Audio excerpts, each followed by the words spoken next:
Do you know everybody in prison did not do something to be there? The one that broke my heart, I was talking to the man. He had a shop at Ikeja, Computer Village, Ikeja. So he had his own kiosk. Is that what it's called?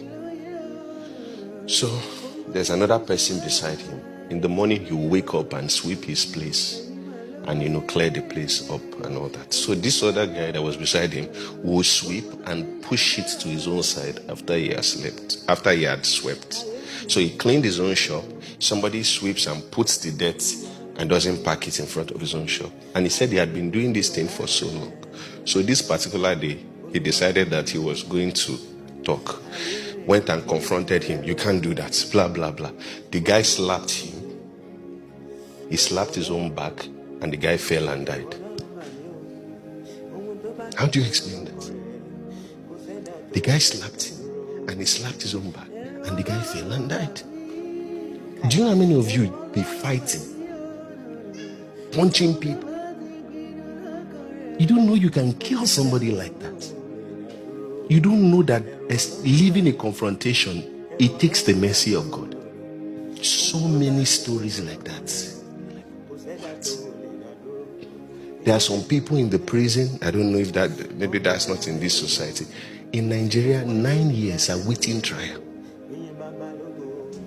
Do you know what their problem was? They stole phone. I don't even think the sentence for the phone is up to 9 years. What about somebody that came out to take fresh air in front of his house? So they said they were fighting and they packed him. Push. There is it inside your house. You came outside for fresh air. You are in the prison. How do you explain that? What about mortuary? Listen, I have seen people do Thanksgiving after they beat cancer. I've never seen somebody thank God that they didn't have. People amplify what God delivered them from and forget that there are things He kept them from. Let me tell you a story. A woman was testifying in church, and I brought out that thing. I said, this is deep. She was testifying in church. She was kidnapped and released.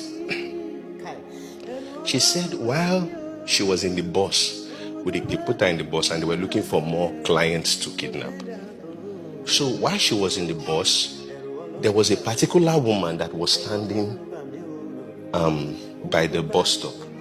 She said for up to 3-4 minutes, these guys, the kidnappers, were arguing. Let's kidnap her. Let's not kidnap her. Let's kidnap her. Let's not kidnap her. They were arguing for 3, 4, 5 minutes.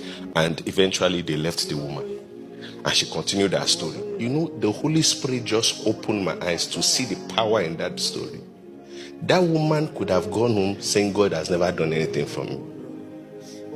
And she did not know that God just delivered that day from the hands of kidnappers. I'm saying that the Bible, Psalm 91 verse 5. There is the arrow that flies by day, my friends. Do you know that? If you read the story of Job, you will know that devil is wicked. I know he's wicked. If you don't know, I know. If I start sharing stories of how wicked the devil is, there was a particular day, I was in my house, I was in the parlor, I sat on the floor, I told my wife, I said, devil is wicked. So that day left. Another day, somebody sent a message, blah, blah, blah. I now give my wife. She too now looked at me. Devil is wicked. I said, hey. And wickedness is wickedness. You don't deserve wickedness. That's why it's called wickedness. Do you understand? You don't do anything to deserve wickedness. If you deserved it, it's revenge. If it is wickedness, it means you did nothing. A young lady has never bedwetted, at least in her adult life, went to her mother-in-law's place. The woman said, let's go on a yacht. and do this thing. She slept in the afternoon, she bedwetted. Slept in the night, bedwetted. She got back home, she stopped bedwetting. That is an arrow of shame. Life is spiritual. Before I used to call all this Greek. If you see what people are going through, you will know that all this Greek, Peru. You have to spend time in prayer. You need to take stock of blessings.